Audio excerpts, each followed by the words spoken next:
arrived in Fredericton. Got a little bit turned around, but that's all right this time, because it turns out that Fredericton is pretty much a beautiful city. Lots of great scenery and historic buildings and that sort of thing. I actually made a wrong turn to Fredericton North, which is not where I wanted to be, because I was looking for a certain place, and I'll show it to you right now. I just found it.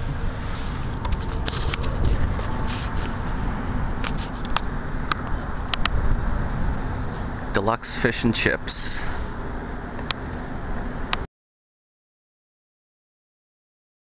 Well, I finished my fries, and they were delicious. Of course, not as good as Captain Scott's. Wink. Anyway, I was telling you about those historic buildings that I was driving past, and I found out what they were. I was going through my guidebook. Turns out it's the historic garrison district, used in past wars and that sort of thing. So, like I said, it's a bunch of historic buildings, and I'm just parked here right now. I've got an hour to spare before my parking thing runs out, and so we're going to do a little tour of the historic garrison district. Stay tuned and come along. Here we go. Alright, currently we're just in front of City Hall. This is the first historic building on the stop. We've got some guards protecting it there. Let's see if I can get in, see if I can sneak past them. Alright, let's go inside. Well, I managed to sneak past the guards in City Hall there, and when I got inside, it turned out it was actually a City Hall. It wasn't the historic City Hall as I thought it might be. So there wasn't much to see in there besides kind of a small art gallery type of thing. And I just dropped my map. But anyway, we're continuing on. We're at the soldiers' barracks here. I've just walked a little bit farther down, and it turns out that what they've done is taken these barracks and converted them into little shops here. They're selling different arts and crafts. What would the British troops think if they could see this? This here's the guard house. Not really sure what's inside right now, but let's venture in and find out.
sounds right now. That's because we've arrived in Heartland. We're at the world's longest covered bridge. It's a footpath that goes right across to the other side, and the roadway is just in there. It's pretty cool. I'm not going to walk all the way to the end, but just wanted to give you a little taste of it.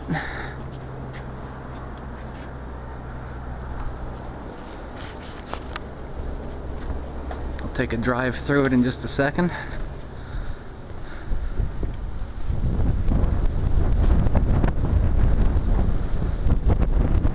Pretty awesome view out here as well. Focus. It's right over the river. I guess that's Heartland over there. Alright, let's take a drive through.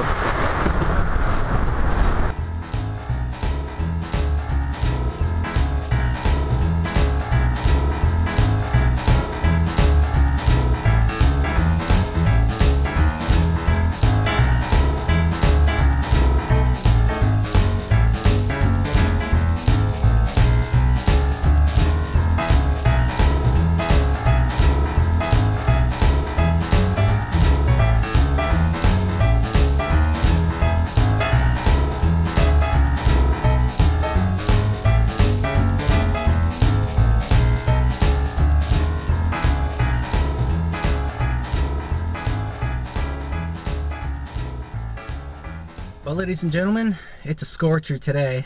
I'm sweating up a storm, so that's why I've stopped into Hortons once again for a nice, cool, refreshing summer beverage. And no, Tim Hortons is not paying me to do this video, but I got myself an iced cap, so that should keep me cool on the drive to Grand Falls. We'll see you there. Ahem. If I'm going to be doing a commercial for Tim Hortons, I should probably do it right. So, this beverage brought to you by my Aunt Barb and Uncle Tom. Thanks for the Tim's card, guys.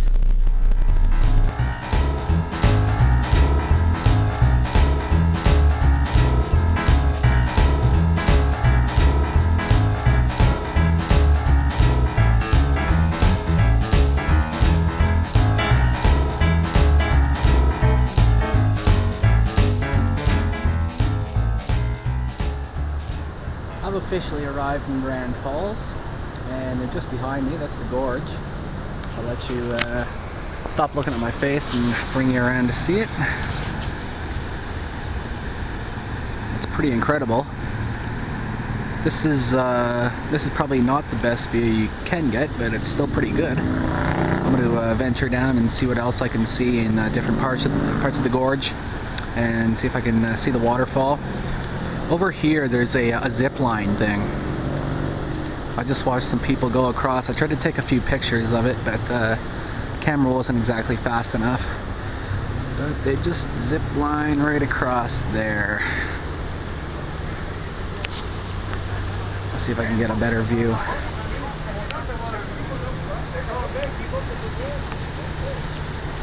Right across the gorge there.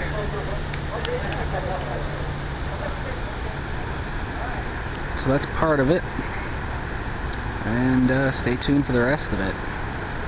Okay, so I'm back at my campsite now, and or campground I should say. I'm not really at my site. I'm just out on the little lookout point here, and I just discovered it now as I was walking back to my my campsite, and it turns out that you've got an awesome view of the gorge from way up here. So I'll just bring this around and show you. I don't know if you could really appreciate how big this cliff is without actually seeing it in person.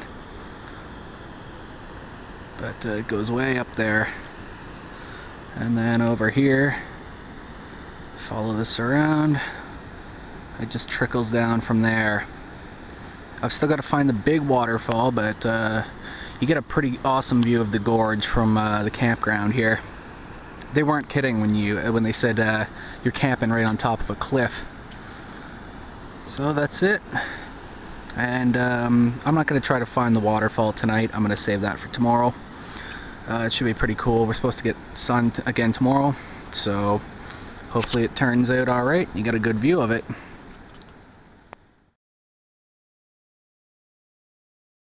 Alright guys, it's day 4 of the Great Canadian Adventure.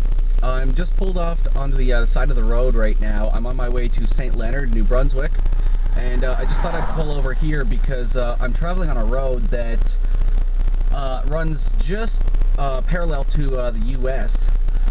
And I'll just show you the view over here. This is, I don't know if you can see that river that's right there, but just across that river is Maine. So we're that close to the U.S. You could swim to the U.S. if you wanted to. So that's where we are right now. I'm heading to St. Leonard in New Brunswick. I camped there last year on my way out to the Maritimes.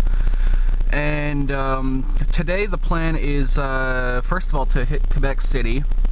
We're on our way there right now after St. Leonard. And if there's time, I'll see if I can make it to Montreal. The only problem is that in New Brunswick I had guidebooks to give me some tips on what to see and what to do in each city, but I don't have any guidebooks for Quebec, so it might be a little bit tricky to find sites and things to do in Quebec City and Montreal. But we'll cross that bridge when we come to it. Alright, here we are. We're crossing into the Quebec border, land of the French. There's the sign right there. Here we go. You're not in Kansas anymore, Dorothy. Buckle up.